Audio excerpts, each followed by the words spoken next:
Hello, I'm Harry Stachini and you are listening to the Staff Room Podcast, the show where each week I share anonymous stories from teachers who are overworked, underpaid and close to a mental breakdown.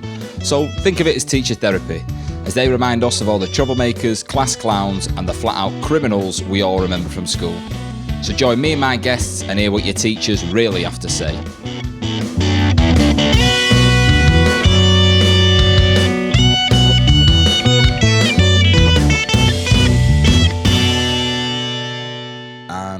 Episode number 18 of the Staff Room Podcast. How's it going, everyone? Are we doing well? I'm doing all right. I mean, firstly, let me just say thank you very much to everyone that's waited an extra week for this episode, because I realised it was meant to come out last Friday, but I had a bit of a booking problem. So I appreciate the fact you've waited. You know, we live in a world we can get Amazon Prime next day. Everything's on demand apart from this podcast because it comes out when I bloody well say so. All right. I'm only joking, but thank you very much.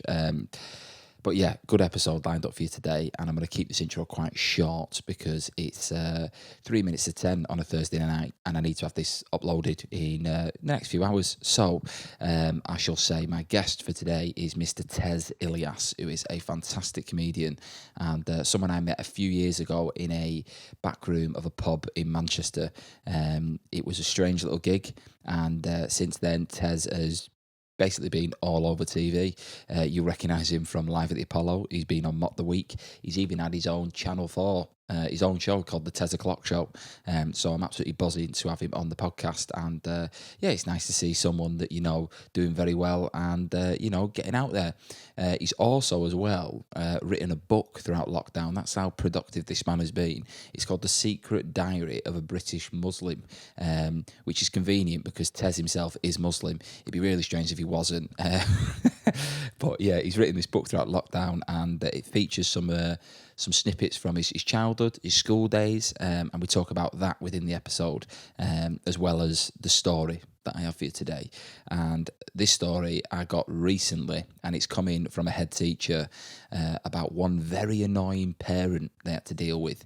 And I'm not going to say any more than that because I think it's very clear what type of person this parent is within the story. You know, I take my hats off to the head teacher because they've handled it like an absolute pro, and this parent sounds like an absolute weapon.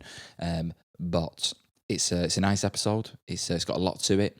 I will give you a little pre-warning because Tez is a massive football fan, and I myself do like a bit of football. We do spend the first 20 minutes of this episode talking about his school days, mainly about football, and then we get into like Blackburn's past. So just a little pre-warning, you know, if you think, where is the story coming? It will come after we talk in depth about Two Guy and Rocky Santa Cruz. And if you don't know them people, get on Google because this is back in the noughties when Blackburn actually had some talent, unlike these days, which... you know, if you are listening and you're a Blackburn fan, you know the team's shit. So Tez himself would even say it. But yeah, just a little pre-warning. That is the first, I'd say maybe 15, 20 minutes of the episode is talking about his footballing days. And then we do dive into the story. But do enjoy. Please, if you've been enjoying the episodes thus far, please do keep telling your mates about it. Share it, like it, leave us a review, whatever you can do. That even rhymed. I didn't even know that could happen there. See, a poet, and I didn't even know it. But yeah, we will get cracking with this week's episode. Massive thank you to the teacher that sent the story in, and massive thank you for Tez Ilyas for coming on the show. Dynamite comedian, and he's just about to go on tour as well in September. I've added all his links within the show notes. I would highly recommend checking him out. He's a very funny fella, and yeah, he's only just getting bigger and bigger and bigger. And I bet his book's absolutely top notch as well. So, without further ado, this is me, Tez Ilyas, and a very annoying parent. Enjoy. Well, you know, like I wrote like the book that I published in. I'll just have it here. Like the book that I wrote, like it's about my school years. Oh, is it? There's a lot of school stories in this. Oh, brilliant! Because that was one of the things actually I had on the my questions for you. Cool. Because I wanted to. I saw that you when I went on your website, I saw that you were selling a book. So we can start with that if you want, and then I can go into the story. Whatever, man, is up to you. Whatever works for you. I'll tell you what then, because like obviously you're a football man. that's like usually, I'll give you a bit of context, right? So the story that I've got has come in from a head teacher who works across 2 schools in a very rural area, and they've had to deal with a very difficult parent, right? Just so you understand what I'll go through eventually. But before I get into any story, I always find out what the school days of the guest were, right? Okay, cool. So because you're like a football fan, was football always something you were interested in at school? Yes, massively. We played football. Well, the early years we used to go exploring into the woods and stuff, and then eventually we got caught, and so we weren't allowed to do that. And so we just started playing football. Like every lunchtime, we were playing football. It was weird. Like I was never good enough to play for like the school team or whatever, but every lunchtime, right. It was like I was playing with my cousins and I, who were Pakistani. We used to play with the Indian lads, and so like like a sort of 7-a-side kind of thing, just in one of the one corner of the schoolyard or school fields or whatever. And just, yes, love it, man. I'm a massive Blackburn Rovers fan. So we won the league when I was in high school, which at the time, oh wow, what's that, like 95? Yeah, and at the time it felt completely normal because all my mates sport United, and then I supported Rovers. So obviously their team was good, my team was good. As a kid, you're like, obviously, yeah, your team's winning. Now it's my time. Now it's my team's turn to win it. So it's completely normal. And I look back on it and I was like, I just wish I appreciated it a bit more because it was mad that Blackburn won the title. Yeah, well, I don't know how true this is, right? But when I was at uni, we went on a look around Melwood, Everton's training ground, right? Because we were doing like sports science at the time, and there was a I don't know what they are, like a sports science guy. Essentially, he was talking about when they brought in, I've got to get this right, so like basically monitoring players throughout training and being like really, micromanaging everything. And Sam Allardyce was the first manager to really bring that in into the Premier League. He was massive on it. Of all people, you wouldn't expect it to be Big Sam, you know what I mean? But he was massive on it. But the guy was then telling us that, because he worked at Blackburn, but he was now at Everton. And he was saying that when Blackburn bought Richard Dunn, am I right? No, David Dunn, midfielder. No, so David Dunn was... he was an academy product. Then he went to Birmingham, and then we bought him back. Right, yeah. So this is what he told me, and I don't know how true it is, but he said the manager at the time had said, there is a player we need to buy, and he'd be absolutely great. And they said, no, you're going to go and buy David Dunn.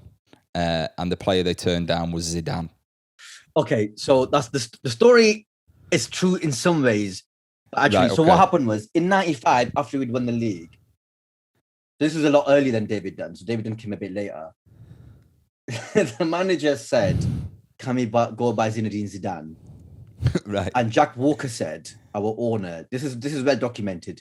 Jack Walker said, why do we need Zinedine Zidane when we've got Tim Sherwood? Right, okay. So, and then Tim Sherwood left us a year later to go to Spurs anyway. And then a month of going to Spurs, he got his first England cap. Like, it's so fucking... This whole system is so dumb. Anyway, Zinedine Zidane. The players that Rovers could have bought and just got a bit unlucky or didn't quite work out is so extensive. Like, Roy Keane was basically signed and sealed until United stole him from under our nose. There's the Zidane story. There was the Zidane story. Shea Given was on our books but because Tim Flowers was playing, he wanted to go find football, so he went to Newcastle. We had... So Sven-Göran Eriksson... Before he went to Lazio, I think it was from Sampdoria, he basically signed for us, and then he was going to bring Mancini with him, and then he changed his mind and went to Lazio last minute. So we would have got Mancini and Sven-Göran Eriksson back in like 97. Wow. Sven as a manager, yeah. Yeah. And then and then Roberto Mancini would have then become a manager, I guess, later on, because then he became player manager in it, and then because Mancini was so good in the 90s.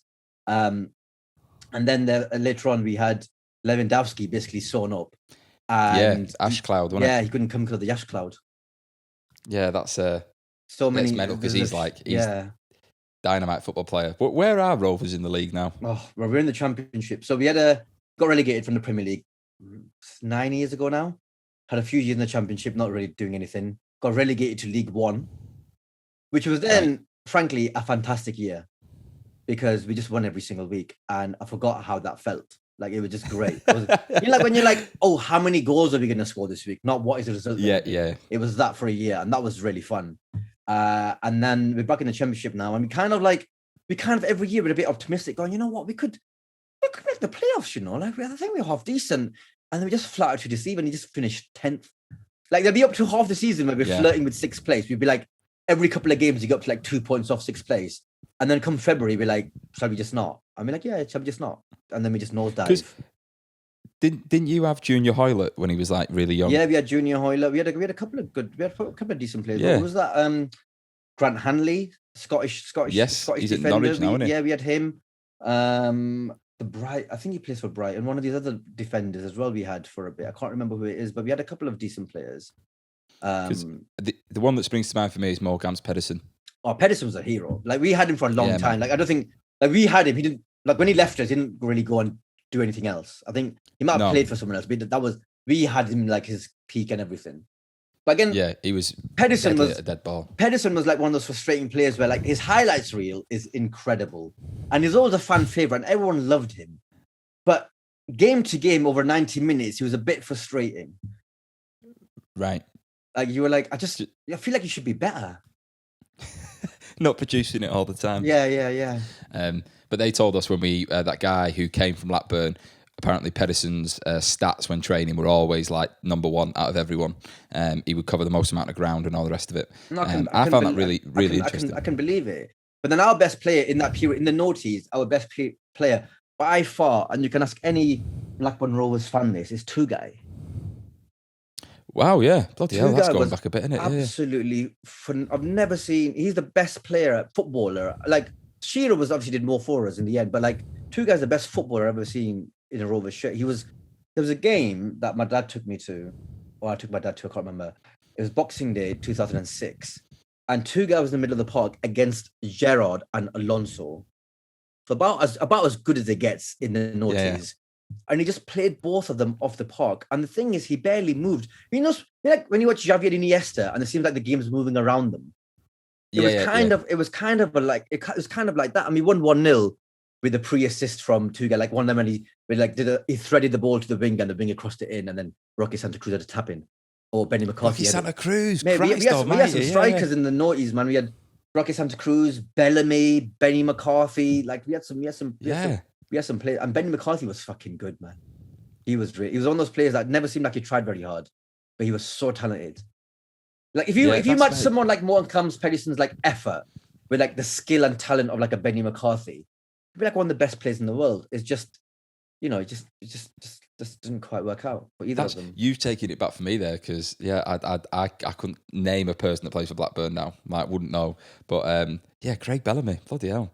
Mind you, he's been everywhere. Craig Bellamy, he is everywhere. He was so good. You were in for one season, and he was electric for us. It was one of them when you signed him, and you're like, ugh. You know, like when you sign a journeyman, you're like, you're not that excited because you're like, oh, does he care? But regardless if he cared or not, he was dynamite for us. Yeah, he's so fast as well. I remember when he played against United for City, and he was just, he looks like a knobhead. Like, there's no other way to put it. he just looks like a little whinger. He looked like he had no friends in the dressing room whatsoever. Yeah, exactly. That's what they talk about in the wing. Just don't go near him. So did you hear the stuff about Mbappe? So, like, obviously Mbappe missed the penalty that means France lost, and it couldn't have happened to a nicer person. But like, so apparently afterwards, no one consoled him. So none of the French team consoled him. They were a bit like, and you remember, he's like a 22-year-old kid. He's a kid, isn't he? Yeah. But no one consoled him. Or that might have been the odd, like, you know, just pat on the head or whatever, but none of that sort of arms around the shoulder. You're right. And there was just footage of him walking off down the tunnel by himself, like literally within like 30, like a minute of him missing. He was walking down the tunnel on his own. And everyone was like, and I was like, that's a bit. I remember I was seeing it going, huh. And then there was a bit on like TikTok and all this sort of stuff. Like, why was Mbappe on his own? Like, why didn't no one console him? And apparently he's very disliked in the French dressing room, right? Because he's got a massive ego. So apparently one of the stories that I read was he's taken over free kick duties from Griezmann and Pogba, and I can't remember someone else, really good dead ball specialist. And he's never in his life in professional football scored a direct free kick. But he's decided that he's going to have them. But he decided he's going to be the free kick taker for France when he's got Griezmann and Pogba, and this, I think it was their Digne, I think, who was really good on dead balls. And he's just gone, I'm going to do that. I'm taking all penalties. I'm taking all these. And you're like, and apparently like he had a spat with Giroud, who's very well liked. Apparently, he had this massive spat with him, like apparently Zidane's spoken out against him as well, just saying he needs to park that. He goes, there's been better players than him playing for France. Probably talking about himself as well, you know. And he goes, we didn't have that ego problem. We just park that shit at the door. It's not necessary. I imagine. Well, I don't know what the dressing room's like at PSG, but I can't imagine it's very humble. You know what I mean? They're all on I know. mercenary contracts, I know. aren't they? But then, like, you look at someone like Neymar. Neymar, I fucking love Neymar, and obviously he's got his critics about rolling over and all that stuff. But the boy produces on the field, though. Like, he's so fucking good. Good player. He's such a good player. Yeah. I'm a Barca fan, innit? That's why I love him. But like, he's such a good player. It's But then I suppose we've sidetracked massively here from like we've gone from Blackburn Rovers to Neymar from your school days. Just same level of same level, innit? Just same energy. So like, but school days, you went to school in Blackburn, right? Yeah. Witten Park High School. All right. Sounds you just named it. Some people don't like to mention the schools. I'm not there now, am I? But were they good days, bad days? They were great days, man. I went to like a really shit school, so we had a GCSE pass rate of 35%. Like, it was rough. We had a couple. That's low. Yeah, it was low. Like, so I was like one of the smartest kids in class, and that was in all set ones, and I was expected to do all right in my GCSEs. But I look back now, I'm like, well, that's just relative. It wouldn't have been to be the smartest one. To be one of the smartest kids in that school was quite a low bar. But was it popular to be smart, or no, people go not at all? Like, right, I was specky for I'd swat in it. Like, it just wasn't popular at all. But then I was quite well protected because I was still quite popular. Because I was funny and stuff. I was quite popular, and my cousins were very well liked. Right. And me and my cousins are very close, so that helped me a bit as well. And then I just had a lot of friends, and I also, like, I didn't mind people copying my homework. Like, I was always good at helping kids out with their homework and stuff. So I was always like kind of all right. Yeah. It's not like obviously everyone bullied. It wasn't like I was, but like everyone bullied everyone. Everyone got bullied. In that school. Yeah. Everyone got the fair share. Yeah. So I got a bit of that. So but nothing more than like, and I gave as good as I got as well. But it was fun times. We had a couple of race riots in my school. It was quite a segregated school. Like, it was race riots. Yeah, not what, like a couple. Right. Like, the 1 a year race. Oh, the annual race riots on, guys. Right, okay. 2 race riots. Is this secondary school? Yeah, secondary school. Yeah. Right, okay. Yeah. About to say, just imagine it was all white kids, all Asian. There was like, I can't remember one black. There was one black girl in year 7, but I think she moved on. So like by the time we got to like year 10, 11, I can't remember a single black kid in our school. So it was all Asian kids, all white kids, and just a lot of banter in class about being Asian, being white, or whatever. And then occasionally it spilled over into like people having real problems with each other. And then they call their lot, you call your lot, and then and that's it. They just get it on. Yeah. And right. So how did the first one? What was the fallout of the first race riot? I don't even. It was one of those things that was just kind of like, have you seen Cobra Kai, Karate Kid? No, I've seen it dotted about on Netflix, but I've not watched it. It's just because it's such a like they have I think at the end of season 2 they have a massive fight. Right. Like at some point, this kid falls over a railing and breaks his back, like that big. They have a massive fight, and then the following season, everyone's just back at school, innit? Everyone's just right. Okay, yeah, because that's been and gone now. Yeah, you got to summer holidays. Like, you got to go back to school, haven't you? You just got to. Yeah. That's intense. That, but like people would mix at your school. But like in class, we did. So obviously in class, you try and sit next to your mate, but sometimes the teacher would be like, "No, you're pairing up. The teacher would dictate where you sit and stuff." That was quite common in our school. Yeah. But then in lunchtime and breaks and outside of school and stuff, it's very much like the Asian kids played with the Asian kids and the white kids played with the white kids. And there were like 1 or 2 kids that floated about, but like literally less than a handful. Like mainly it was like just Asian kids playing football with the Asian kids, white kids playing football with the white kids. And like occasionally you'd have the, whites v colours once a year, the annual game once a year. And then by the time you got to year 10, 11, it became like the white kids got too tall. So we're like, nah, let's park that. That's mad that, because I worked in a few schools in Moss Side, and obviously Moss Side's a very big, it's got a lot of big black community. And I remember in one class that I went into, there was one white girl in amongst 20 kids. And the teacher was saying to me that the kids were racist to each other, but like Somalis to Jamaicans, Jamaicans to, it was mental. But he said at one point there was 26 languages in the school. And I was just like, must be absolutely crackers. But we had a bit of that as well with the Indian kids and the Pakistani kids. So we always banter with each other. And then, so most of the Indian kids were Gujarati Muslims, so they were Muslim as well. But then there was the odd couple of Hindu kids, couple of Sikh kids. So there was a bit of that as well. So we had it with each other as well. But it never broke out into anything more than just there was banter. No race riot. Yeah, it was very bantery. Yeah. So like there were positive days then.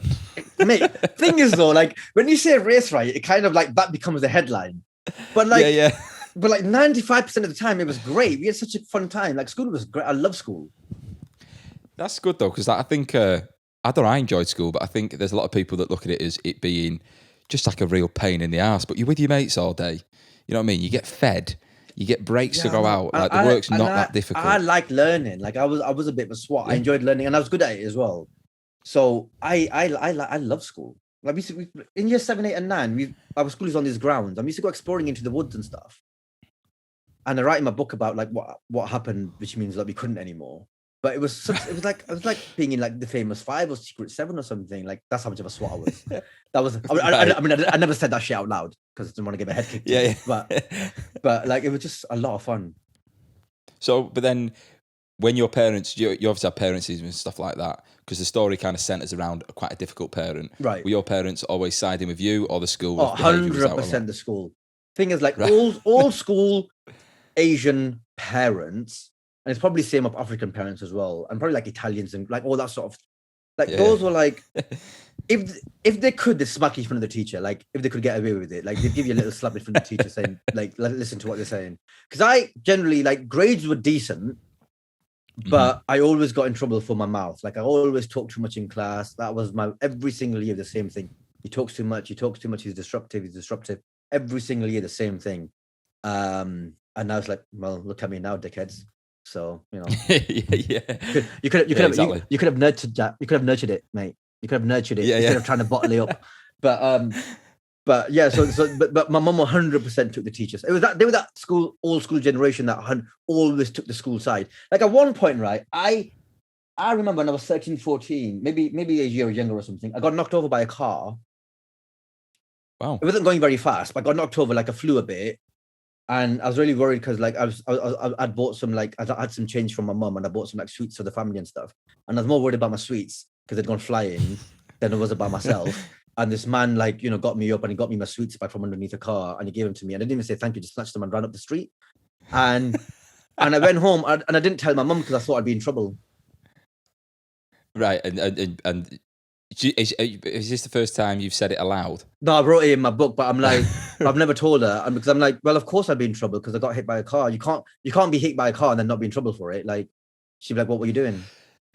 Yeah, that's how. I mean, I probably wouldn't have now. In hindsight, of course I wouldn't have. But in my mind, I'd be like, I'd be in trouble because I didn't pay attention to the road. Yeah, Mama got hit by a car. Yeah, but the sweet's all right. Yeah, fine. Yeah. Cool. Yeah. You can come in. What if you got hurt? You know that.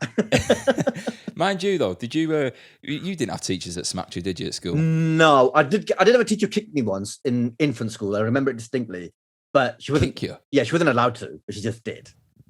Like I was. I think I've been sent out of. So she was my teacher in like year 3 or something, and then I was in year 4. I've been sent out of class. And I was outside the head teacher's office, just facing the wall. And she just came past me and she went, why are you here? And I went, oh, I got sent out of class. And then she kicked me and she went, behave yourself. And I went, okay, miss. That's hilarious. Like on the back of the leg. Yeah. And I went, yeah, not a roundhouse to the head. Yeah. Yeah, she stood there in her gi. And then just did that. No, like, and I went, sorry, miss. Yeah, and I wouldn't have dared tell my mum that. She would have been like, "What did you do?" It was that. What did you do? Not yes, yeah. That's my and I think I'm like that as well. Like if my nephew came home from school and was like, "Oh, my teacher shouted at me," I'd be like, "What did you do?" Yeah, we're victim blamers. That's who we are. I think more so now anyway. I don't think kids are as scared of teachers, sorry. And it's not that you need to be scared of them to respect them, but I think they know in their head, it's like, I know how far you can go beyond, you know, and then you're in big trouble. So they just kind of like push it all the time. Yeah, and it's also, I feel like, I mean, I don't know what you're going to say, I don't know what the story about this now my parents going to be, but I feel like parents now are like a lot kind of like more demanding of the school rather than of their kids? Oh, this is 100% on the nose. Because like, yeah, I think what people perceive of a teacher and a school is very different from the reality of it, right? And it's like, everybody likes to believe that their child is the best, most well-behaved, really polite and all the rest of it. But I was different around my friends than I was around my parents. And some parents fail to see that, like they think their kid's just the same at home as they are in school. And it's like, well, does he try and stab people at home with scissors? It's like, no, right? Well, he does here. So, yeah. Like we haven't made it up. Like, it'd be a weird thing to make up. Like, we've not. Yeah. You've got a nice little Ted Bundy on your hands. It's just like, the kids are different. And I do think parents are quite demanding. And the amount of teachers I've had who have not sent me stories, but sent me messages saying how the pressures they've had from parents that have pushed them out of the job, like so much to the point that people have like tried to commit suicide and all the rest of it. And I think, fucking hell, yeah, that's what I mean. Yeah. That's mad. That is mad. I know, and like, thank God that these people have made it through it. But there was someone that mentioned that they were harassed by a parent after leaving the school. I just was like, parents are the worst. Like, I remember once when I was working at the Home Office after like a graduate job and stuff, and I was working in this particular area of the Home Office, and we'd got a letter for security concerns from a parent in Birmingham, just saying, it's so funny, mate. It's quite surreal. It's like, Malala Yousafzai has joined my daughter's school, and I'm really worried because what if the Taliban bomb the school now? And you're like, are you fucking mad? Like, your daughter is going to school with the fucking international hero. Yeah. Like, a Nobel Peace Prize winner or like a Nobel winner. Imagine how beneficial that is for your daughter. Like, the Taliban don't operate in Solihull, mate. Just chill the fuck out. Like, what's the target? The roundabout. Everybody. Well, you know what I mean? It's a private school, mate. Chill out. You should be chuffed to bits that Malala's here. Like, what are you on about? Do you know what? The fact you just said that was a private school. In my head, I just thought that'd just be a comprehensive, like the local. Like Malala just going into like. Yeah. Everyone be like, who the fuck is she? But of course, it'd be a private school. You know what I mean? Swanky place. Yeah. Yeah, that's. So hang on, you were at the Home Office and you were dealing with like education sector then, or? No, it was security. It was a security thing. So someone had written to the Home Secretary, like a fucking dickhead, and gone, oh yeah, I'm worried about Malala being at the school because it's a security risk. And we were just it's one of those letters that went around the office, just going, fucking read this. Because like, you obviously have to reply to her diplomatically. But what you want to say is, are you fucking dumb? Like, your daughter's at school with a fucking international hero. Yeah, like, maybe she could learn something from her. What if you got another letter? It's like, she's asked her for a sleepover. Can I have security come round the house? Oh my God. That's hilarious. But right, okay. Well, I feel like this parent is definitely, not as highly strung as the one you've mentioned there, but I'll get cracking, right. Hello, the staff room. I was a teacher and a head teacher for 30 years and for sure have some very funny stories. I worked across 2 schools in a rural area. There were only a few miles between them, but they were completely different places. One was very posh, and the parents seemed to think that it was a private school, but without the fees, which is kind of similar to what we've just spoken about there. I remember one time I went around the classrooms and a child beckoned me over. I knelt down so that she could chat to me. Hello, miss, she whispered. Can I tell you something? I replied, yes, of course. Well, we were going to have a bring your pet to school day, but we couldn't. Really? I said, why not? Okay, she smiled. It's because too many of us have ponies, right? Which gives you an indication of like, they're quite wealthy people. She said the second school was more deprived, but more my type of people. The parents there addressed me with a crooked smile and an all right love. The kids there were very different. On my arrival, 3 muddy lads raced across the field at me. On my arrival, 3 muddy lads raced across the field to greet me. One of the 3 was rummaging in his trouser pocket. They hollered loudly, Miss, oi, Mrs. I smiled and stopped to talk to them. As they pulled up, panting next to me, the boy trying to get something out of his pocket finally succeeded. Looking up at me with tousled hair and a toothless grin, he proudly held out his hand and said, look, miss, frog spawn. So you're getting like an indication of the very different academic levels. Yeah, that's the sort of school I went to. Imagine that, like bring your pet to school day. What have you brought? Frog spawn. Frog spawn. Everybody. That's. Yeah. But you know what though? I think I've most places I've worked have just been comprehensive.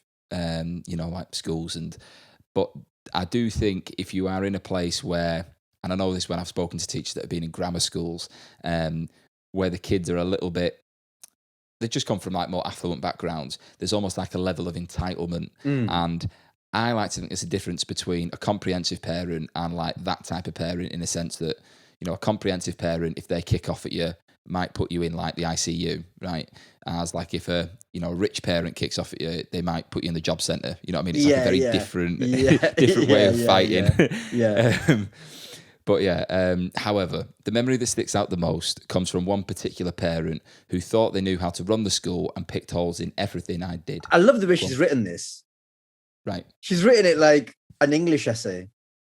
Like, he looked at me with his tousled hair and toothless grin, and I'm like, just tell the story, innit? It's giving context. I know. Colour. She's painting a picture. What was it? However, the memory that sticks out the most comes from one particular parent who thought they knew how to run a school and picked holes in everything I did, normally loudly and publicly. This particular parent looked like a short, fat version of Lady Di, and had taken to coming in on a regular basis to tell me what the parent body in general was thinking and feeling on the playground. She had somehow made herself... She's a bloody Karen, basically. Yes. She had somehow made herself feel as though she was the rep for all the gossip. The year before this particular incident, I decided that as my schools were rural, I would provide some extra protection for the children walking to and fro school. I sourced and provided high-vis jackets for all of the children. Right now, I don't know how many kids we're talking about here, but if that's across both schools and there's like 600 kids, she's paid for this out of her pocket. You know what I mean? That's like impressive. But yeah, I provided them for free and told all the children and the parents that I wanted them to think of them as part of the uniform and wear them as regularly as they would their sweatshirts or any other part of the uniform. Of course, kids being kids, they were often lost and often forgotten, though how you can lose a high-vis is beyond me. Which is true. I was fucking terrible at school. I used to lose everything. I had a bus pass, which I used to lose on the bus, and then the next day, obviously, didn't have my bus pass. And it got to a point where my mum put it on like a retractable lanyard, right? Oh, right, yeah. And I used to have it clipped on the inside of my blazer, and I'd like get on, flash it, and then it'd just like straight back in, like go gadget. And PE kits, I used to lose them all the time. There was like different relationships with your parents, you know what I mean? If I lost something, I went to my mum. I was like, if you went to my dad, that was just... Yeah, you can't. Right, well, do you know what? You're not doing PE for the rest of the year. Yeah, but I've lost my bus pass. Well, that's not my problem, is it? Sounds like someone's walking. Yeah, exactly. Yeah. Well, he's got to learn, innit? He's got to learn. It's like, Dad, I'm 12. You know what I mean? Yeah. Cut me a break. Yeah. But yeah, the first week back in September, Mrs. I Want to Tell You How to Do Your Job appeared at my office door. She had her youngest with her, a toddler of about 3.5 years in tow. I invited her in and the little one. She proceeded to tell me it was about time that I demanded all the parents start making their children wear their high-vis. I said, they're not compulsory, so I cannot demand, but I will pop a note in the newsletter to remind everyone that safety is the first item. She said and sighed with a roll of her eyes, you are not listening to me, right? They need to wear their high-vises. You're the head teacher. You need to tell them. I said, well, I can remind the children when they come into assembly, and I shall remind the parents of the usefulness of them in the next newsletter. She sighed again and said, look, you are not listening to me. Lord, you are annoying. That is some serious projection. Yeah. She's got some stuff that she's not addressed emotionally, over the years. But you have to make the parents ensure their child wears their high-vis. I feel like I can picture what this woman looks like at a comedy night, right? You know what I mean? It's like, I enjoyed everything apart from this one joke that you made, and it's just like, Jesus Christ. I had a heckler last night. So I was doing a tour preview at Heaton's in Heaton Sports Club in Stockport. Really lovely gig. Like the gig was banging. Like it was really, really fun the whole night.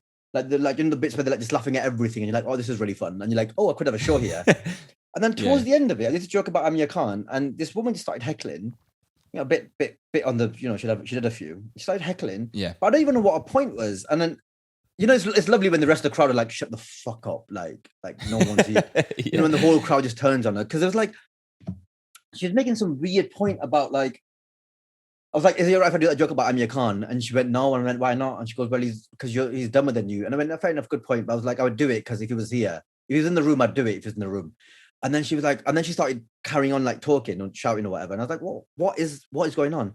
And she went, oh, I've seen you 2 times before, but you've never, what you're doing tonight, you've never done that before. And I'm going, what do you mean? And she goes, oh, you're talking about Asians and Muslims and talking about your, against yourself. And I went, what? And I went, but I am Asian and Muslim. And there's another guy. Then I went, there's another Asian guy. I went, have you been offended by anything I've said? He goes, no, it's just funny, innit? And I was like, what? I like, also, if you have seen me before, this is my act. This is very much what I do. And I think I don't quite understand what the point was. She Asian or Muslim? No, she was white, mate. So, but you know how it goes. And then eventually she got thrown out, and everyone was like, "Yeah, see you later, mate, dickhead." That's just, and I was like, and everyone just looked so, because we couldn't quite figure out what her point was. But do you know what though? The context of that within a comedy club, you can rightfully say, just leave. You know what I mean? Shut the fuck up. Yeah. And you can, within reason, give them a bit of verbals. Yeah. I seen Jamali Maddox. Is it Jamali? I always get his fucking second Jamali, name. Yeah. Me and Jamali voiced those geckos on Love Island.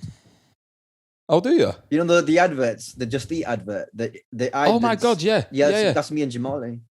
Do you know what's hilarious about that is that I auditioned for that as well. Did you? Yeah. What was it? Cheesy Melt, something like that. Yeah. That's hilarious. I didn't hear back from it. You know what I mean? I thought maybe it might pop up. But yeah, nice one. But sorry to break it to you like this. They asked me to give you feedback, and I thought, well, I'll go on a podcast, and then it'll be I'll break it to him at about 30 minutes in. Yeah, gently. I seen Jamali though say to a woman, we were in Guiseley, and he was talking about Stacey Dooley and how he used to do all the presenting for BBC Three, and then Stacey started doing it instead of him, and he was just making jokes about it, and this woman in the crowd was like, she's a woman, and he was like, yeah, I know, but that's not my point. You know what I mean? And she kept going, but she's a woman. And he just kept like, you're not making any sense. And she said it again. And he went, right, whatever you paid to get in, I will pay you to leave. I think with some people, they hear a trigger word and then they stew on it in their heads and they've missed the entire joke. So they've heard something they're not happy about, and they're like, why is he talking about that? Why? Oh my God. And then everyone starts laughing, and they're like, "Oh my God, he's literally laughing at that thing that I'm annoyed about." And you've just not heard the joke. You've either not heard it or not got it. Yeah, you just dialed out. And and they just make something like a mountain in their heads, which is not even a molehill. No, not even a molehill. But this mom here that's come in and is kicking off about the high vis jackets. I think so far this head teacher's done pretty well to keep. Because a head teacher can't turn around and be like, get out, you fucking dickhead. You can't. Yeah, exactly. But they said, I smiled and said, okay, how do you propose that I make the parents ensure that their children wear their high-vis jackets? Right, now she started to get cross and shouted, how am I supposed to know? You're the head. Right. This is in the morning as well. You know what I mean? It's a lot of energy before 10 o'clock. All problems, no solutions. Yeah. Fix it, fucking fix it. Right, so now she started to get cross. I smiled again and said, okay, shall I remind the children in the next assembly and then pop a note in the newsletter for the parents? The woman said, Jesus wept. She shouted, making her toddler jump. You're infuriating, right? You need to make the parents make their children wear their high-vis. The fact this head teacher hasn't just told it, listen, love, fuck right off, right, is so impressive. Right, but still smiling politely, I said, look, missus, please try and see this from my point of view. I believe there is a fine line between how I advise parents as a head teacher and trying to parent for them. Aside from knocking on every door every morning, I cannot make every parent make sure their child is wearing an optional high-vis. I cannot make, I can only advise, which I think is a very balanced argument there. Yeah, that's fair, that. Yeah.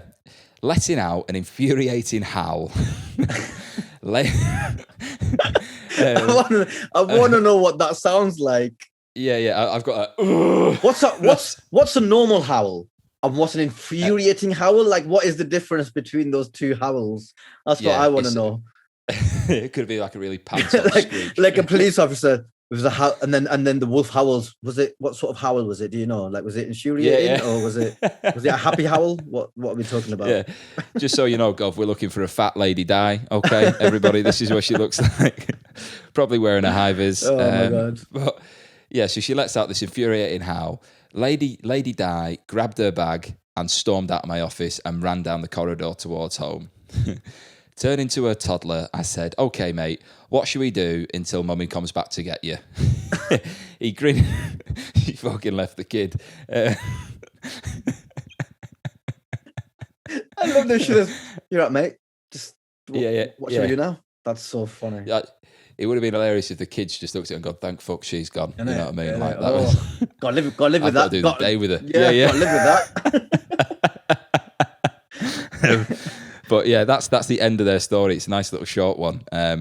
But I just think I liked it for the fact the head teacher seemed very balanced. You know what I mean? But I would love to have known, like, because there's no mention if she came back for the kid. I feel like she's the type of woman that wouldn't swallow her pride, and that 3-year-old's probably 11 now. Yeah, I never had a kid. There was no kid. Yeah, people see him. It's like, does he work at the school? Like, no, I'm pretty sure he's in year 6. Well, maybe like, he's been here for that long. Maybe she needed entry into the office, so she just grabbed a kid off the street and went, right. You're coming with me. I need you're the new child. Yeah, I need you to validate me getting entry into this head teacher's office. Picked up one kid who's wearing his high vis, like, you're listening, you've got your head screwed on. Yeah. That's so, honestly, I cannot. Could you imagine if you're like mum or dad, like someone that you knew very closely was like that? Like, it would just be so embarrassing. I had a conversation on the weekend with a mate of mine who at school he used to dick about in a certain teacher's lesson, and at his parents' evening, his mum and dad are separated, but they would always attend together. And I said, "What's like your most embarrassing memory you have of your parents?" And he said, at his parents' evening, this teacher was basically just laying out his behaviour throughout the year, and his mum's face said, it was getting worse and worse and worse, and she kept going, "Go on, and keep going. What else? What else?" And like getting louder and louder and louder. And once his teacher had rattled off this list, she just turned to him and just was like, "Do you think this is acceptable?" And it's a big sports hall, so you can imagine the echo that is coming off it. And he said he remembers sitting there in the chair and just thinking, like, this has got to be over soon. But his mum, like, they were meant to have like 5 minutes with the teacher, 10 minutes, just like bang, bang, bang, bang, bang, break. And I think that would be, other people would look at your parent and be like, "Fuck me, I'm so glad that's not me." But I feel like with this woman here, she just seems a bit of a busybody, you know. I can't imagine the parents are even fond of her. But in her mind, it's like she feels like she's got a part-time job when she comes to pick up time and collection, or drop off and collection, because she's, you know, fulfilling this role where she's the voice of the playground group or whatever. But I can't imagine she's a laugh. No, you know? if it's like I always say, people see to me like, what makes a good comedian?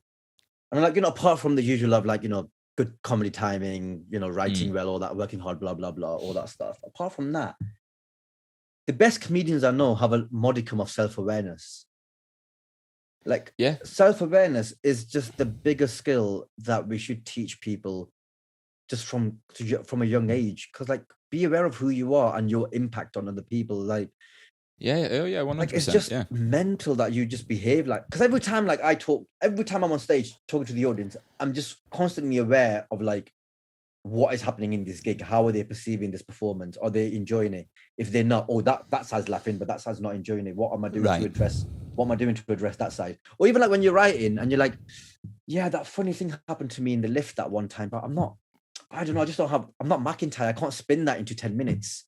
Of like, I pressed the button and then I pressed, and then everyone's like, you know, that's just not my strength in writing. Like, I can't spin that. Or like, you know, a funny escalator story, that's 15 minutes for McIntyre, but that's just not how I write. So you got to be aware of who you are and what your strengths are. Like, just people need to know themselves a bit better. And you're saying that this parent essentially needs to educate themselves on how much of a bellend they are. Basically, like, or someone, or no one said it to them.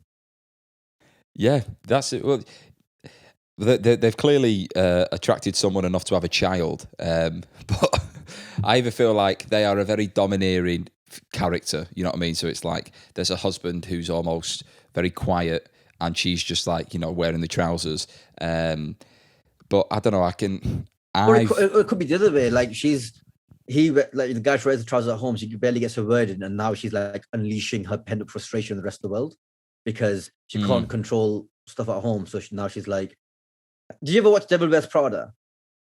I've seen it. Yeah. There was that scene where Glenn Close's character, you know, not Glenn Close. What's her name? The main lead in Devil Wears Prada. She's in Love and Other Drugs, right? Acting royalty. What's her name? The main woman, the one who owns the magazine, the one who runs the magazine. Anna. Not Anne Hathaway. The one, her boss. Anne Hathaway's boss. What's her name? Right, I can't remember her name. Not Helen Mirren, but one of those ones. Yeah, right. Not Glenn Close, not Helen Mirren, the other one. Yeah. But anyway, so she's like this domineering presence in the office and like constantly like telling people what to do. Everyone's scared of her. And there was that scene where Anne Hathaway drops something off at her home and her husband's just laying into her. And it just gives you an insight into like a different part of her life. And like, it's not something you'd expect. You'd expect her to be as domineering at home as she is in the office. So it could be a bit of like, she's just taking it out on everyone else because she's really just sad about her life. which is could be true, but is very sad. You know? It's really sad. I just been laying into her for 20 minutes, then I'm like, oh, she might just have a really sad life. Yeah. Well, it could be. You know, I'm just impressed by the teacher because I offer out a suggestion of like teacher or the student, and because there's no student in this one, it's teacher or parent really. But there's no right or wrong to it. I just think sometimes people go with the parent. They think, you know what, they're getting the point across. But this parent, to me, there's nothing redeeming about them. No. They just seem a proper bellend. Yeah. 100% I'm on the teacher side of this one.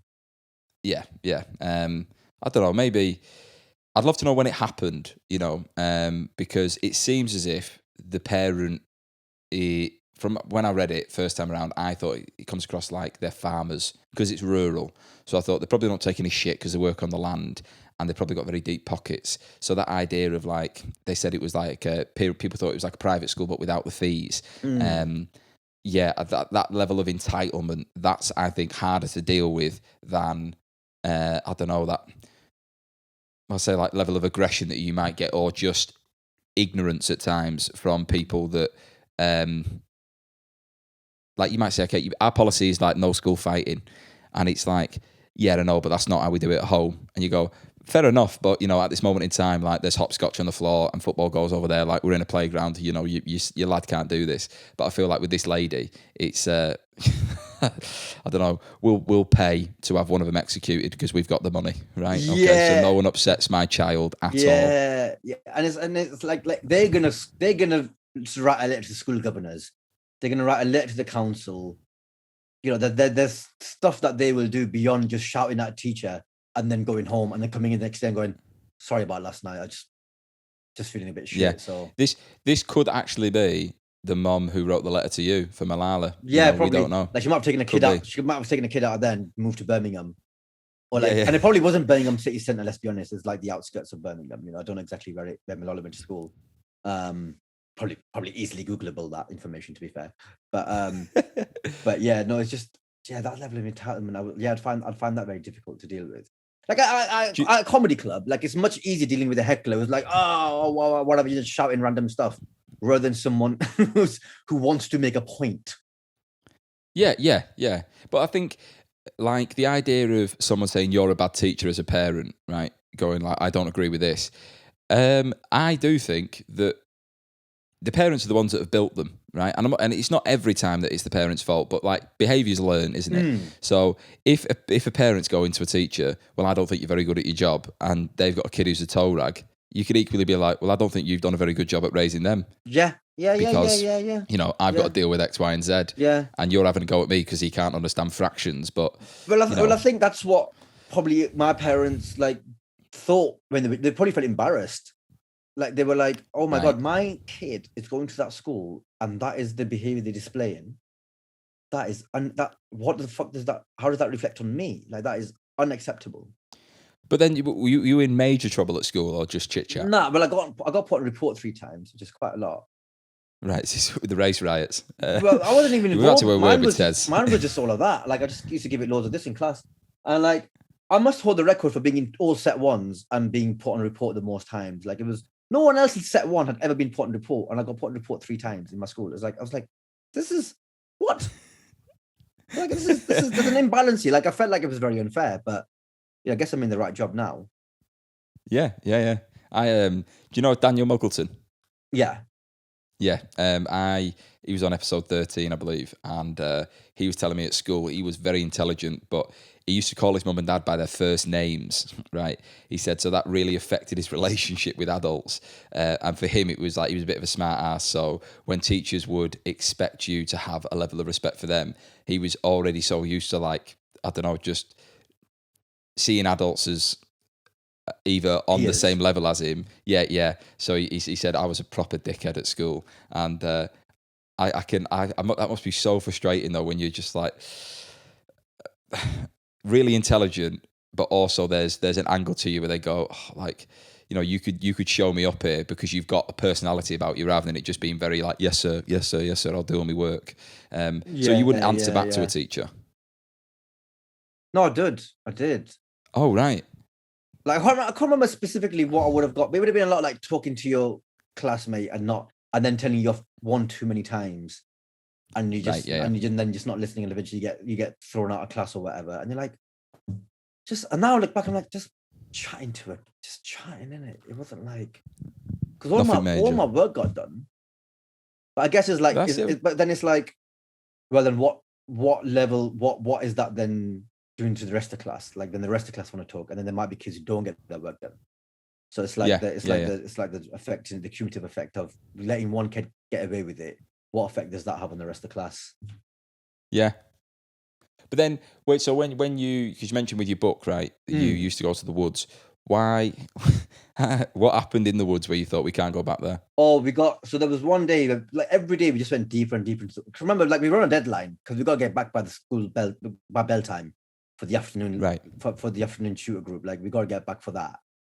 So I think we have about an hour and a half. We have about 90 minutes. It's quite a long lunchtime. That's a decent lunchtime. Yeah.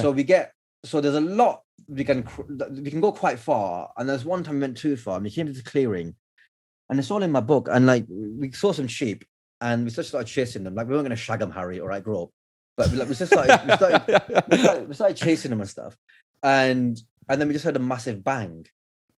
And we looked up the hill, and there was a pickup truck with this farmer at the back with a shotgun pointing at us.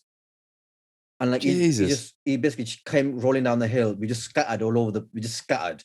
Like, me and my cousins and my best mate Hassan, like, we ran into the woods because we're fucking smart. Because we're fucking smart, innit? So we ran into the woods because you're like, you can't bring the car into the woods. The rest of the fucking dickheads ran down the hill towards school, like the path we'd come up. And then a few of them got caught in it, and then like, you know, and like trespassing, getting slapped. Yeah, and also like, what you doing, fucking chasing farm animals around, lads? What you know, what you doing? Like, we got quite a lot of names for that, for like sheep shaggers and all that. For like, we weren't gonna, and then you sound really defensive. We weren't gonna shag them, and you're like, sounds like you're testing a bit. Sounds like someone who's gonna shag them. Sounds like you're pressing a bit too much there, mate. And then we all, like, a few of us got caught, and then therefore all of us got caught, because as much as snitches get stitches, we'd never really thought about what happens when you got a farmer with a shotgun pointed to your head. Like, we never really thought about we never really thought about that scenario. So we all got caught and put in detention for a couple of weeks, and after that it was like, let's just play football. Yeah, so hang on.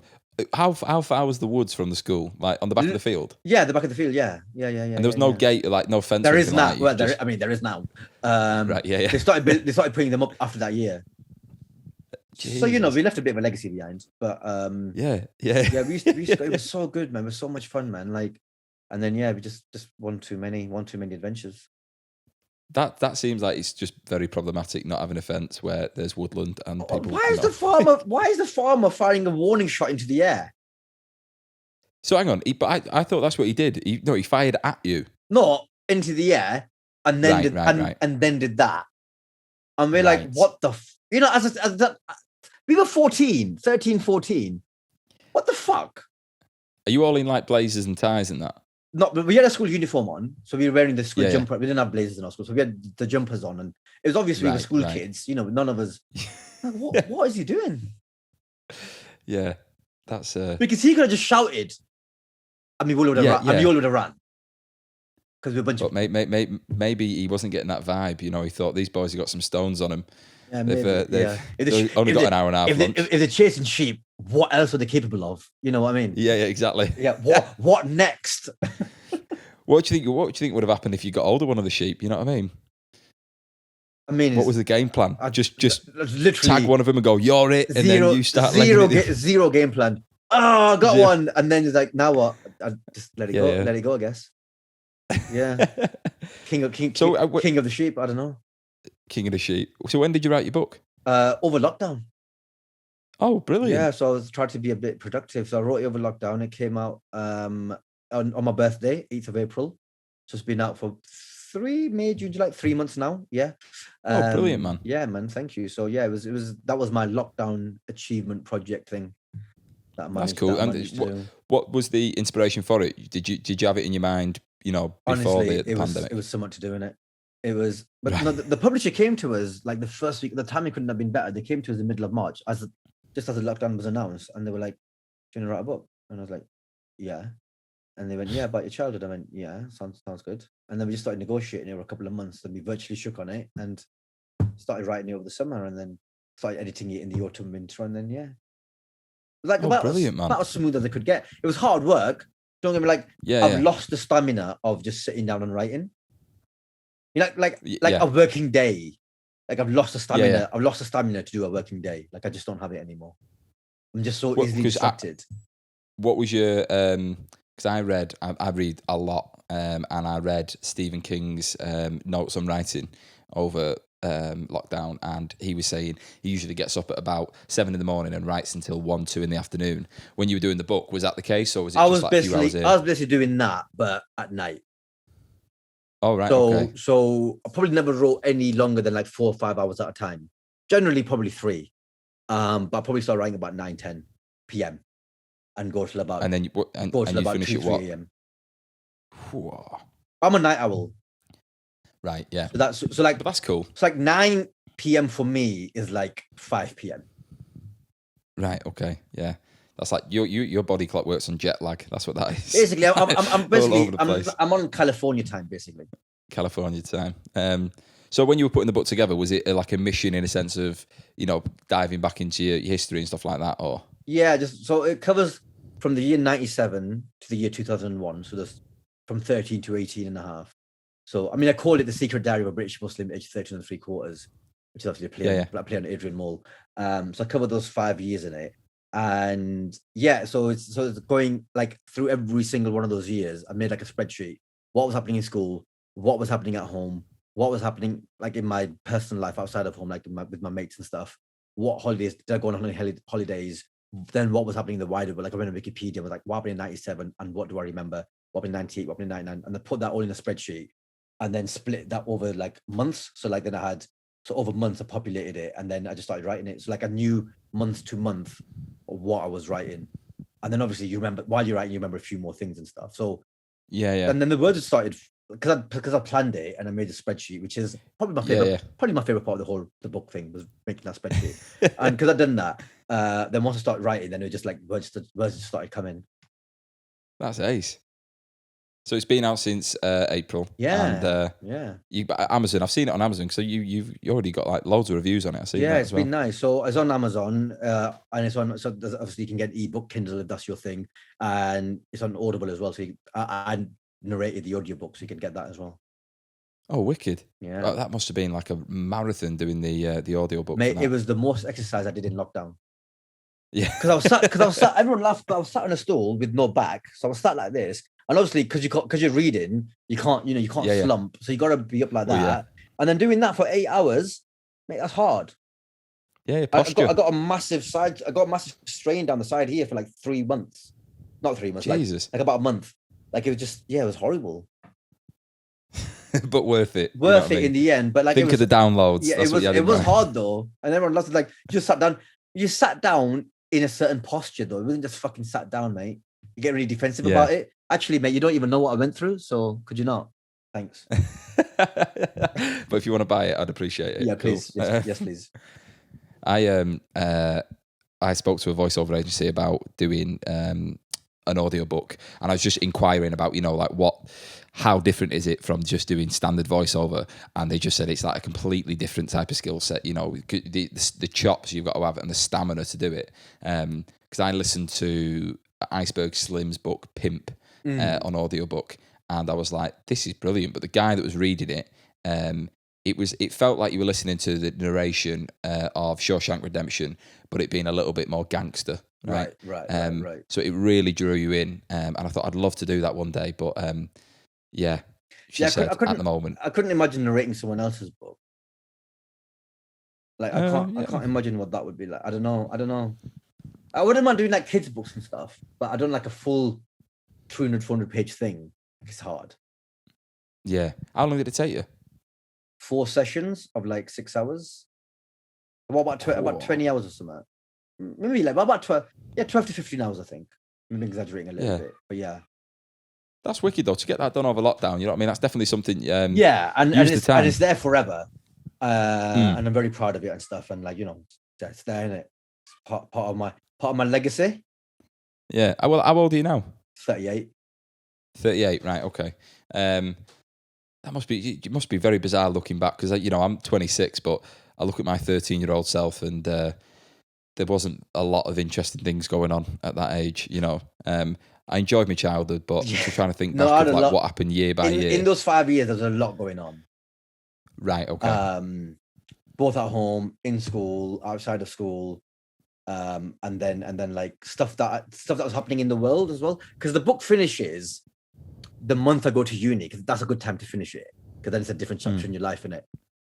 But that's the same month 9/11 happened. So that was a good time. That was a good like sort of bookend for the book. And then, but there were things happening in the lead up to 9/11, like the odd, like a little bombing here, like a little coup there, little stuff was happening in the world that I remember sort of at the time, but no one, like you didn't at any point make those links or whatever. And when I was reading, when I was writing the book and researching it, I was like, fucking hell, that happened, then that happened, then that happened, then that happened, then that happened, and then 9/11 happened.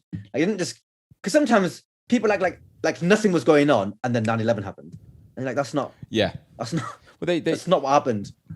It got the World Trade Center got bombed with like a car bomb underneath. In 93, Timothy McVeigh. Right. Yeah. So that happened. Because I knew it had an attempt on it. I've just finished reading. Someone lent me a book called Black Flags, and it was called The Rise of ISIS, and that was fascinating to flick through, because it's not. I read a lot of non-fiction, but that's not the type of book that I'd usually go for. But I just found it absolutely baffling, because the one thing I read and this is a different book, but a long time ago, there was a line in a book that said how belief is like the most powerful thing in the world, because a belief doesn't have to be true. You just have to believe that it is. Yeah. If your perception of it is that it's true, then it is true. Yeah. And when I was reading that Black Flags, I just kept thinking like the lengths that these guys are going to for what they believe in. There's admiration's the wrong word, but it's like you are so nailed onto that. I'm not religious at all. There's a lot of like cognitive dissonance you have to have. To go through with the level of like the shit that you guys were pulling. Yeah. Like at no 100%. point have you gone, what am I? Yeah. What are we doing? Because you're looking at 7 billion people and going, you've got it wrong. Yeah. You know what I mean? And it's like this is what we should be doing. But it was absolutely crackers. But even something that's not as nuts as that, not as nuts as that. Like you look at Brexit, like telling people that they're stupid or racist for voting for Brexit is not going to change their minds. No, God no. They're going to be like, well, they don't like being offended. Yeah, if anything, is going to entrench. Like anytime, like I've gotten into an argument, like any sort of like atheist or anti-theist or those people who hate religion. Like the difference between people who don't believe in religion or don't believe in God and those people who actively make it part of their personality to like hate it. And anytime I've gone into like, I don't do it, like I just steer clear of those sorts of, because there's no good comes of those discussions. But like when I was younger, a bit more naive, and you get into those discussions, and anytime they'd say something like, oh, you believe in a sky fairy, or you're stupid, all these stupid people believe in religion, or it's for the weak or whatever, weak minded or whatever. Anytime anyone said that to me, it never made me think, oh my God, maybe I am stupid. It made me more entrenched in my belief. Like it made me more like, fuck you, mate. This is who I am. So it's the same with like Brexit. Like it was massively counterproductive doing that. Just telling people they're stupid and racist because they were voting the way they were voting. It's so counterproductive because that's not what's gonna.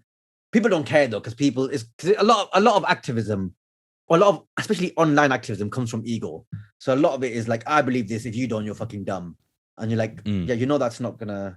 Like if the point of this is to win, if the point of this is to stop Brexit, then that is literally counterproductive. But you don't care because that's probably not what it's about. So. Yeah, you press tweet and go back to watching Coronation Street or exactly, whatever. But do you think then, because obviously I've seen you perform, do you think them years of, from 13 to 18, did all of that kind of shape towards you becoming a comedian and that being, your reference for material? No, I didn't really think about them years as sort of like, because they're quite, in many respects, quite hard and quite tough, and I went through a few things. So I think it was more my uni years. Those 4 years I spent at uni is what shaped me into the person I am today, and sort of developed my personality, developed like my way of thinking and all of that, and make me maybe more open-minded and made me view the world differently, even as much as like expanding my musical tastes. Like it changed everything. So yeah, like uni, those 4 years uni was like. Were you down in London for uni? No, Lancaster. Lancaster. Oh, it was quite like middle class posh uni, really. Yeah. And then little working class Asian boy me, just hanging out with all these people that I. But the thing is though, what I liked about that period of my life is, I never thought about that. I never saw the view. I never saw the world as like through the lens of like. Obviously, I was aware that I was Asian and stuff, and I was aware that 9/11 just happened, and I was aware that I was Muslim. So I was aware of these things, but I never viewed everything through the lens of race or everything through the lens of class in the way that we kind of are encouraged to do now. I never saw the world like that. So I took people at face value. And I think because of that, I probably ignored a lot of microaggressions or a lot of stuff. I probably let stuff slide that I probably wouldn't have if I was going to uni in 2021, because you're taught to just like challenge every little thing that happens and get annoyed at everything. Whereas then I think I was better for just letting stuff slide a bit more, being a bit more ignorant to things, and just taking people at more face value rather than just going, oh, well, because you're middle class, and just projecting things onto people. Like, oh, because you're middle class, that means this. It's like, well, maybe it doesn't. Or if it does, all right, what's that got to do with your friendship with this guy? You know what I mean? Like, I wasn't thinking in those terms of just taking everyone at face value, being friends with whoever wants to be friends with me, and just having a great time. So then, when you were at uni, did you get a taste for going, right, well, how did you end up in comedy? Oh, mate, much later. Like, if during my school years or even at uni, you said to me, oh, you're going to become like a semi-famous stand-up comedian one day, like, you might as well have told me I'm going to become an astronaut. Like, it was so far removed from my experiences. Like, I dropped drama in year 9. Like, at no point, and I was good at it. Like, I was, I enjoyed it and I was good at it. At no point did a drama teacher think, you know what, maybe you should have a word with him and tell him to carry on. At no point at school, while I was being disruptive and making people in my class laugh, at no point did anyone think, maybe that's something we could nurture. And it's not, I don't blame them for that, because they're a school of like 1,000 kids. They don't have the fucking time. I know now as an adult, you got your own life to lead. You haven't got time to like spend on one annoying disruptive kid in class. Like, you don't fucking know what their life's going to be and stuff. He said he wants to be a doctor, so maybe that's what he'll end up being. You're not some kid and, like some working class school in Blackburn going, you know what? This kid could probably become a stand-up comedian one day. Like, are you like, what sort of, that would be like some next level Nostradamus foresight to see something like that. So I don't blame them, but at the same time, I'm like, there was no after school club to encourage anything at my school. Obviously you had football and all that sort of stuff, like, cricket and all that, sports clubs, but nothing, sort of arts and drama club at all. that a teacher would have gone, you know what, fucking go and burn some energy doing that. Nothing. Yeah. But then the fact you dropped it, did you get any relief through doing drama? I don't even know, mate. I was like, I was 14 when I dropped it, so I can't even remember. Like, I remember enjoying it, but I never took it that seriously. It was that kind of like, oh, this is we're gonna have a DOS now for an hour. It was that. Yeah. It was never a sort of like, this is a class that I'm gonna find, really whatever. It was just like, oh yeah, we got drama. That we all enjoyed it because there was a DOS in it. Like for an hour playing games and doing a bit of acting or whatever. It was fun. But like I didn't start doing comedy till I was older than you now. When I had my first ever gig, I was 27, just down in London looking for a hobby. Came across a stand-up workshop, went on it. But the hell is it? So was this? At what point did you get the Malala letter? Did you go, I'll tell you what, this is going to kickstart it. I'll read this out on the first gig. That was. I think I was already gigging by then, so it'd have been like 3 years in. 3 years in. Because I balanced my day job with comedy for 6.5 years. I was doing both. Right, because when I met you, I'm feeling you just moved back. Yeah. So when I met you, I was just looking for gigs in the north. And hence why I messaged you a couple of weeks ago as well, saying where are the gigs in the northwest like? And then Simon Simon said that you run a couple. So Simon Lomas gave me a few names and stuff, and just emailed these guys. I went, oh cool.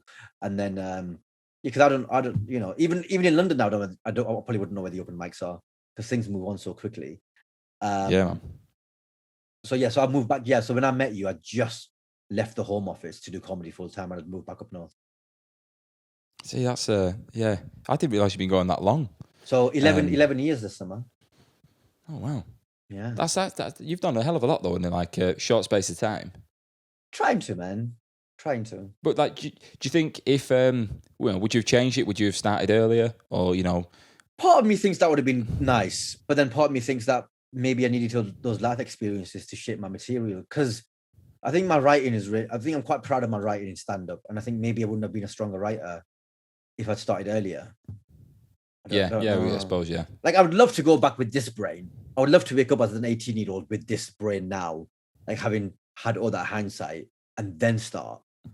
Yeah. Like that would be amazing, but that's sci-fi stuff. But like that'd be pretty cool. But no, I think things happen at the right time for the right reasons. Maybe if I was younger, I'd have been less resilient. I would have had a gig at 21, 22. I would have died in my house and gone, that's not for me. Things happen to you at the right time, I think.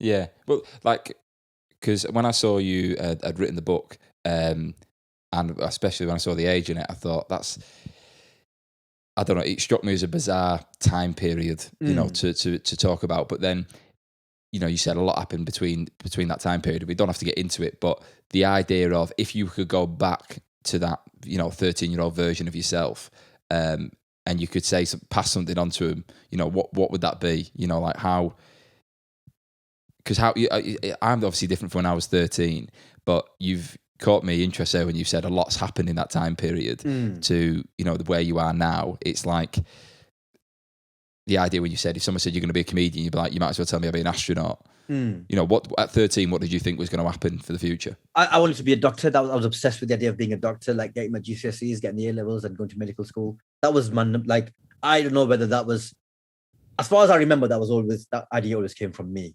Because I know there's a joke about, of course you're Asian, you want to be a doctor. But I think it always came from me. Like I always wanted to be a doctor.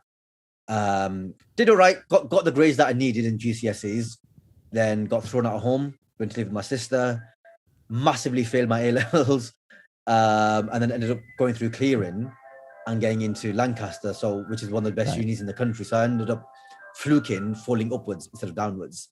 Did a bachelor's in biochemistry, and then by the end of that, I'd fallen out of love with science, didn't want to do it. Then got a master's in management, and then started applying for graduate jobs and went down south to work in the civil service, the Home Office.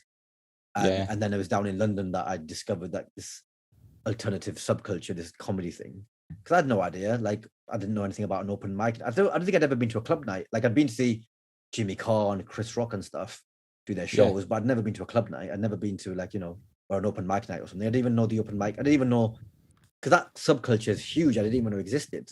When even after the course, I didn't know.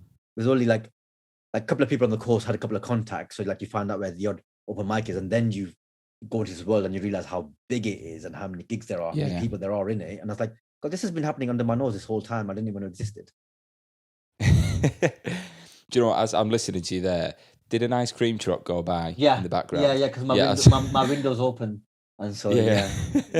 I won't be surprised. It must be sunny where you are. It's not even, mate. I think it must be my, because I'm not far from you, man. I'm only like 40 miles down the road. So, I think my niece and nephews must be shouting downstairs for it. They usually get quite excited. The ice cream truck. That's pushing it on it. Is it cloudy where you are? Yeah.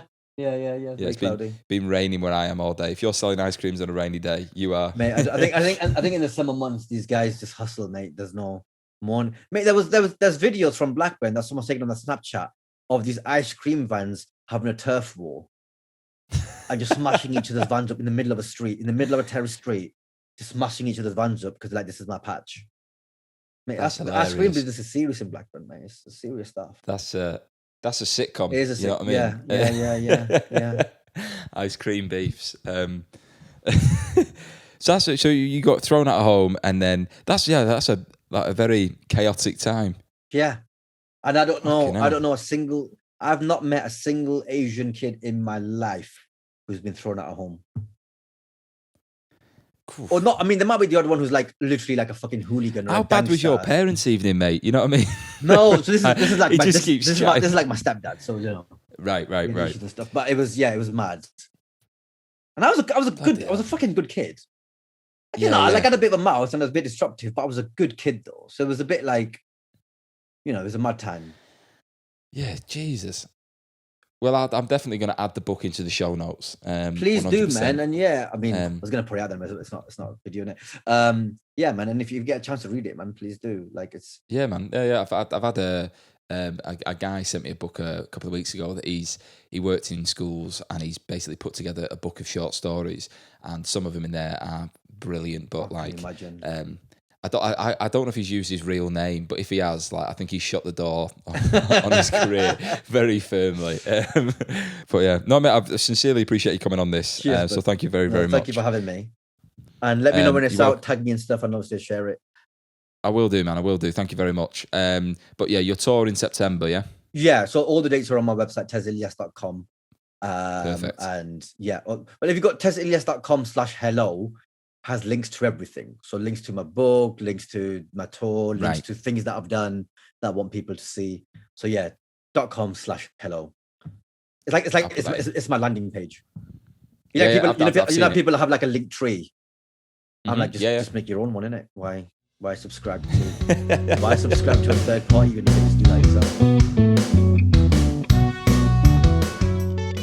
What did I tell you? That parent sounded like an absolute weapon, and the head teacher dealt with it like an absolute pro. So hats off to you. Massive thank you to sending the story in.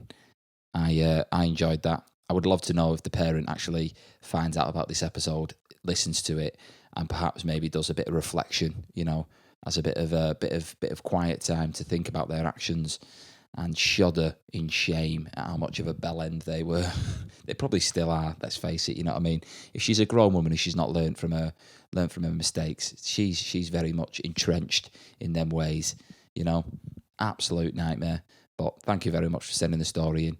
And obviously, how great's Tez? I mean, go and check out his book, definitely. And he's going on tour, and as I say, I've worked with him a few times, and he's piss funny. Really, really, really, really good comedian and well worth checking out. If you want to find where Tez is online and all the rest of it, it will be within the show notes with all his social media, his links, his website, his book and everything like that. So if you want to get hold of Tez, by all means, just check down in the show notes. And as I say, if you enjoyed the episode, just tell someone, please, for the love of God, tell someone, preferably a teacher who has more stories, because when I come back with term 2 in the next few months, I'm going to need some more stories. So teachers out there, pull your finger out. All right, Harry needs a podcast and you need to help him out. So, get your ass in gear. But yes, I've got one more guest episode left of the first season, and it will be coming out, I want to say by the end of July. Okay, you're going to have to wait a couple of weeks because I've had a booking with a certain comedian who is very important to me. He's one of the first comedians that helped me when I first got into comedy. I admire them a great deal, and they're a very, very good comedian. I'm not going to say who it is. I'm not going to say who it is. I'll drop in the fact like they sell out theatres and they've sold out an arena twice, right? So this person, when I first started comedy, was very helpful. They're a lovely person. They're a very good comedian, and I think it's a perfect way to round off the show for the first term anyway. So you've got that to look forward to, right?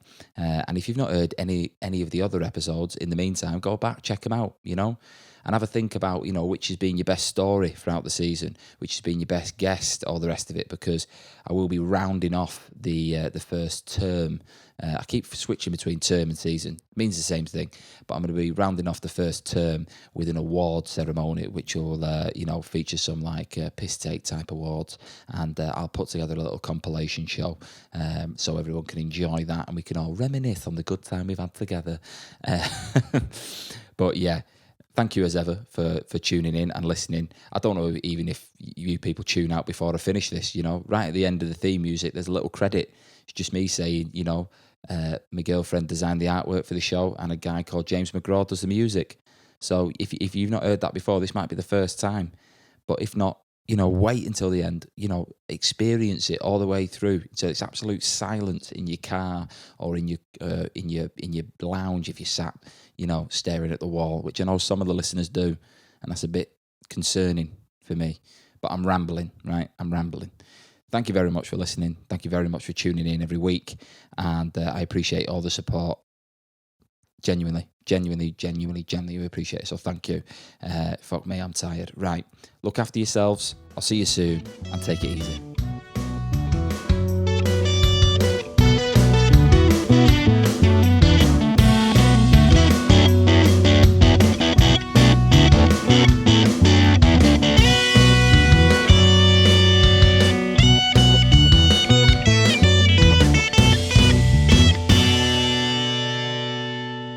The Staff Room podcast is produced by me, Harry Stakini, artwork by Poppy Spinks, and the soundtrack by James McGraw.